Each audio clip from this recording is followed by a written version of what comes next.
च्या व्हिडिओमध्ये आपण बघणार आहोत डबल बेडचे दोहर सेट्स। तर यात मिळणारे आपल्याला एक डबल बेडची क्वीन साइज, 2 पिलो कव्हर आणि डबल बेडची दोहर जी की 90 बाय 100 इंचेस आहे। तर बघा त्यातले काही प्रिंट्स। याची दोहर आहे, दोन्हीकडे मला मदत लागेल। काही बेडशीट बरोबर आपल्याला कॉन्ट्रास्ट पिलो कव्हर जे मिळणार आहेत।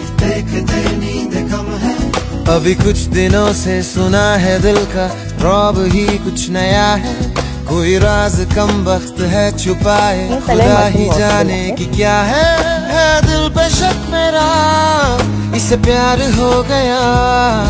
अभी कुछ दिनों से मैं सोचता हूँ दिल की थोड़ी सी सुन लूं, यहाँ रहने आएगी दिल सजा लूं मैं ख्वाब थोड़े से बुन लूं।